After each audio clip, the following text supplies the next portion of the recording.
제가 이렇게 예배를 인도할 때는 그냥 예배를 인도하는데 설교를 하려고 딱 치면은 교인들이 이렇게 보여요. 보는데 누가 오셨는지 누가 안 오셨는지 확 보여요.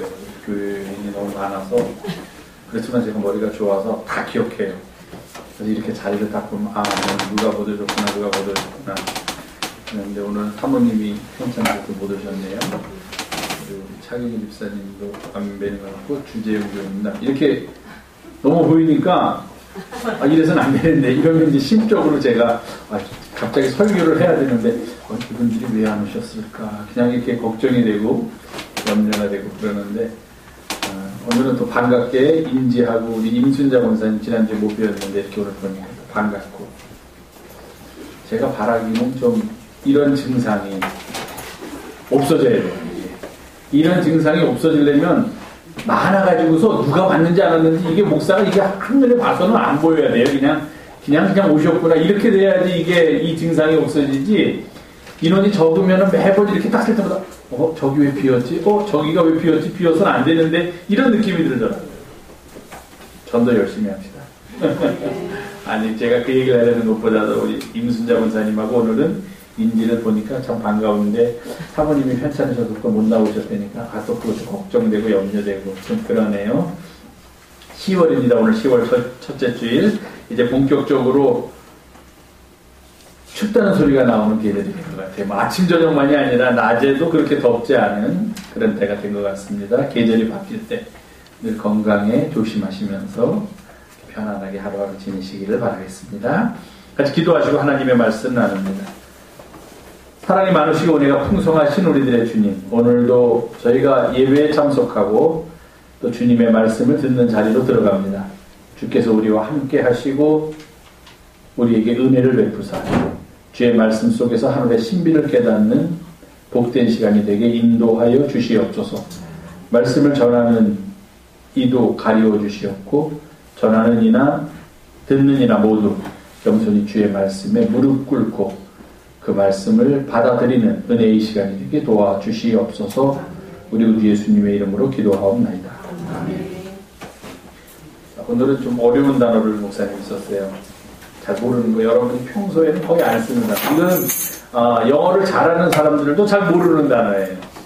원래 라틴말에서 온 단어인데 교회에서만 쓰는 영어 단어다 이렇게 생각하면 쉬워요. 그래서 발음도 좀 어려운 것 같지만 라틴말에서 왔으니까 써있는 대로 읽으면 돼요. 이 U는 한꺼번에 붙여서 그냥 U라고만 읽으면 돼요. U. 그 다음에 CH가 문제인데 CH는 발음이 여러 가지가 나죠. 예를 들어서 교회 할 때는 church 할 때는 CH가 우리나라 발음으로 굳이 표기한다면 치읓으로 나는데 또 그렇지 않고 크리스마스 할 때는 CH가 크라고 나요. 그 키읔으로 카리스마란 말 들어보셨죠? 그것도 영어 단어인데 카리스마 할 때도 단어가 CH로 시작됐는데 그것도 발음이 크로 나요. 그래서 이것도 츠가 아니라 크로 나요. 그래서 U, A가 있으니까 카. 그 다음에 RIST는 쉽죠. 리스트. 그대로 읽으면 돼요. 써있는데. 그래서 이걸 발음을 하면은 유카리스트라고 그러고 우리가 거의 쓰지 않는 단어예요. 어려운 단어죠. 교회에서만 쓰는 단어. 원래 뜻은 감사라는 뜻이에요. 감사? 땡큐가 있지 않습니까? 감사. appreciation이라는 단어도 있고 땡큐라는 단어도 있는데 교회에서 하나님께 대한 감사를 얘기할 때 쓰는 단어가 유카리스트예요. 그런데 감사라는 뜻보다도 요즘 더 많이 쓰이고 있는 유카리스트라는 단어를 얘기하면 미국 사람이나 또는 교회에서 있는 사람들이 생각하는 단어가 뭐냐면 이게 바로 성찬 그런 뜻이에요. 성찬. 이따가 한번 볼까요? 찬이가 한 4개 정도만 뒤로 내려줄래? 이 유카리스트 말고 성찬이라는 게 커뮤니언 서비스 이렇게 얘기도 해요. 커뮤니언 서비스. 그런데 이 단어와 다시 위로 좀 올려주세요. 조금 아까 유카리스트가 거의 같은 뜻으로 성찬을 의미할 때 쓰이고 뒤에 나왔던 커뮤니언 서비스는 그런 예식을 말할 때 형식을 말할 때 성찬의 형식을 말할 때 우리가 커뮤니언 서비스라고 하고 그 뜻 그러니까 이 유카리스트라는 단어는 감사라는 뜻이 들어있잖아요. 그 뜻을 말할 때는 우리가 유카리스트라고 성찬을 얘기해요.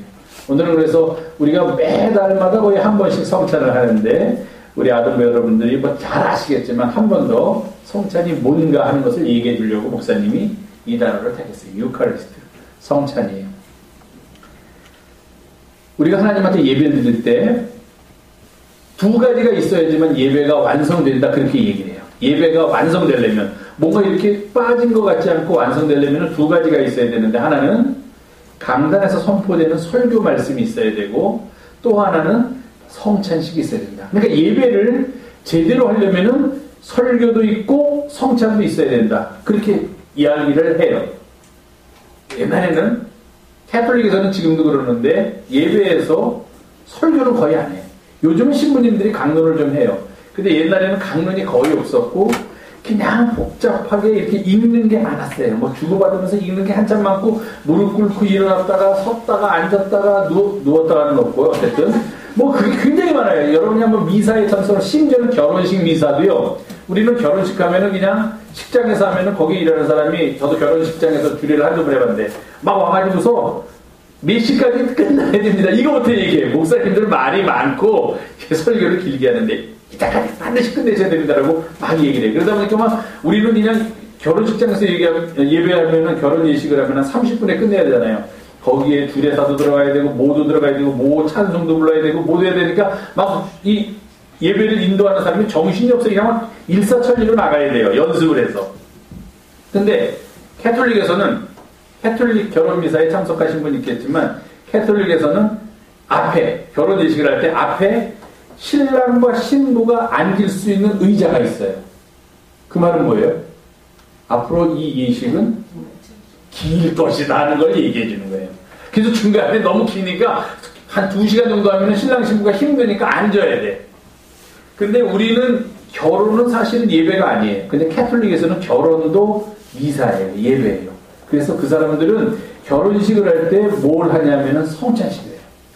결혼식 중에 성찬식이 들어가 있어. 그러니까 개신교에 있던 사람들이 가서 보면 깜짝 놀라지. 뭐 저 성찬식은 우리는 부활절이나 무슨 크리스마스 때 특별한 때만 1년에 한두 번 정도 교회에서 한 것 같은데, 캐톨릭에서는 결혼을 하는데 결혼 미사를 하면서 거기서 신부님이 성찬식을 거행하는 거예요. 왜냐하면 그들에게 있어서는 예배는 성찬에 의해서 완성된다라는 생각이 있어요. 그래서 우리 개신교에서는, 기독교에서는 말씀과 성찬으로 예배가 완성되는데, 개신교에서는 그동안 말씀만 강조해오고 캐톨릭에서는 성찬만 강조했어요.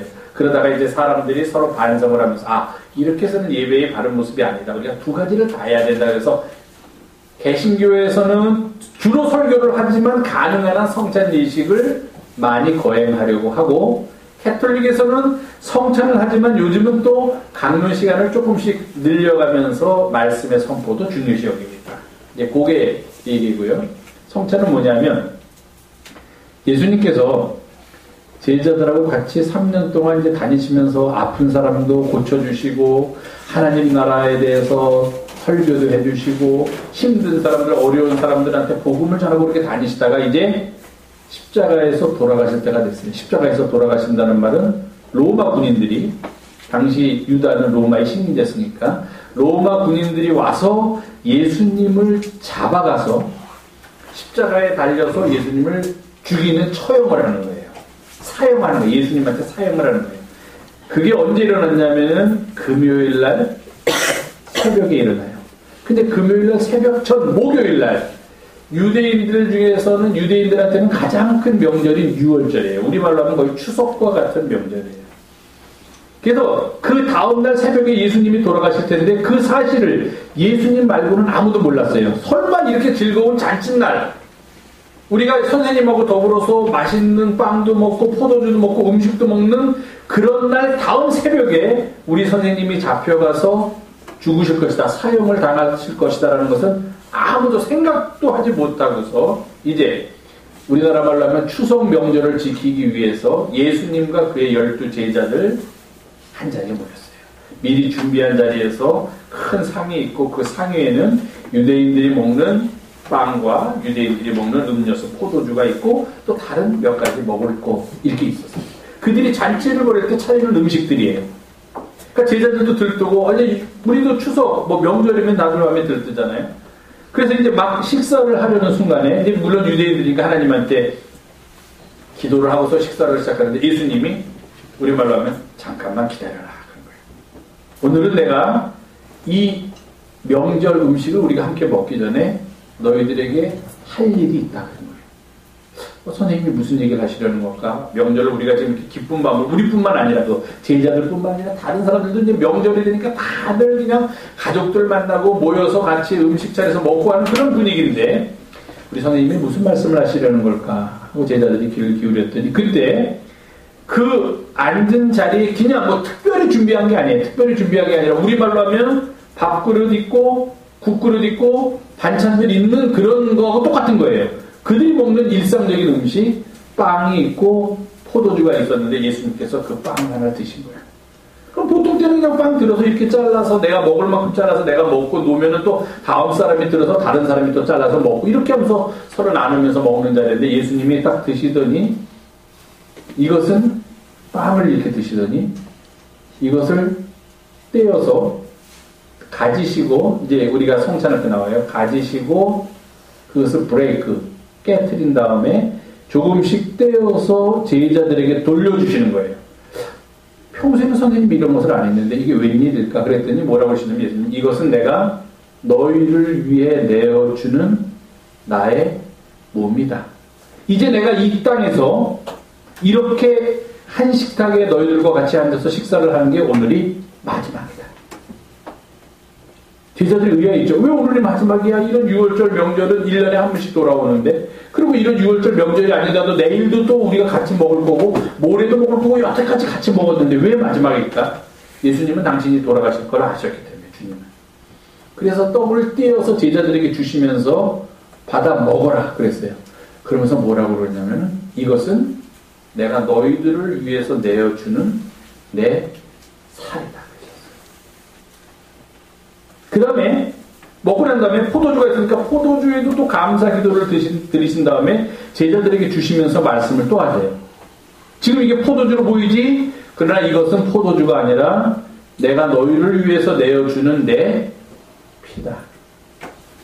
이제 앞으로 나는 너희들과 함께 이렇게 포도주를 함께 먹지 못할지라도 앞으로 너희들이 이렇게 식사를 하기 위해서 또는 예배를 드리기 위해서 6월절을 지키기 위해서 함께 모여서 이 포도주를 마실 때마다 우리 선생님께서 돌아가시기 전에 이것을 선생님의 피라고 말씀하시면서 우리에게 주셨지.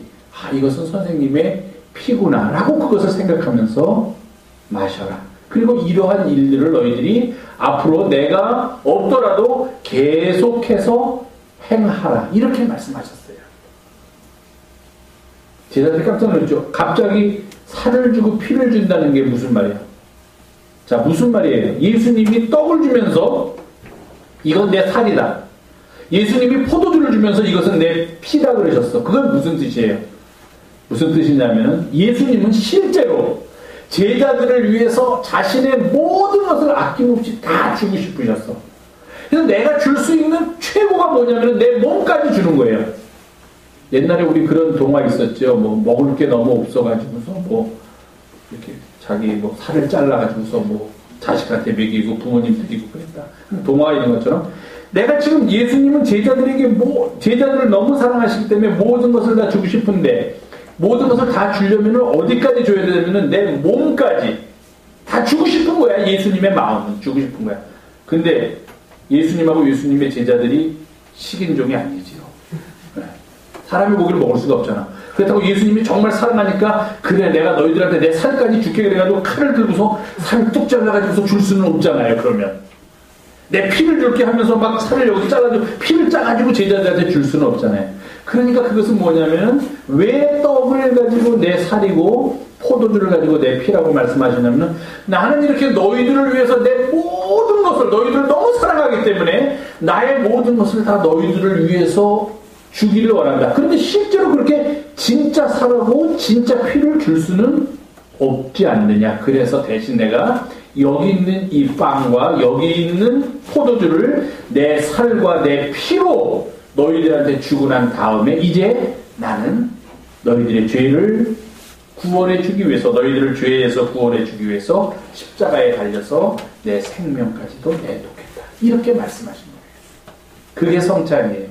성찬의 가장 큰 그 목적이랄까, 성찬이 무엇이냐고 물어보면은 예수님께서 우리를 너무너무 사랑하셔서 예수님의 살과 예수님의 피까지 우리를 위하여 주신 그 의식, 그것이 성찬이에요.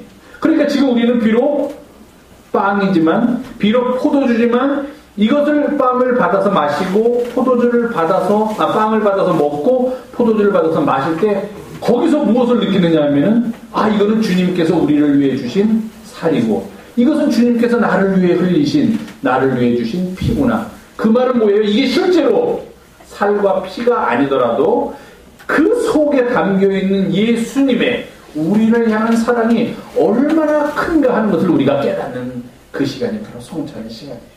그래서 우리는 성찬을 함께 거행하고, 성찬에 크게 두 가지 의미가 있어요. 하나는 그렇게 예수님께서 돌아가시기 전에 마지막으로 제자들을 너무 사랑해서 내가 너희들한테 내 몸까지 주겠노라 하는 마음으로 그의 살과 그의 피를 주신 것을 기억하고 감사하면서 참여하고, 그 다음에는 뭐냐면은 그렇게 주님께서 우리를 위하여 우리를 사랑하셔서 우리에게 살과 피를 주셨으니 우리도 또 세상을 향하여 나아가서 우리들의 이웃을 그렇게 사랑하고, 마치 주님께서 주신 것처럼 우리의 살과 피까지 다 주지는 못할지라도 예수님을 닮아가며 예수님처럼 이웃에게 사랑을 베풀며 사랑하면서 살아가라 하는 그런 의미를 우리들에게 일깨워주는 예식이 성찬 예식입니다. 그러니까 그런 성찬 예식의 뜻을 깨달으면서 성찬식에 참여하는, 그래서 감사와 세상을 향한 사랑의 마음을 다시 한번 깨닫는 우리 영성의 여러분들이 되기를 부탁드리겠습니다. 네, 고맙습니다.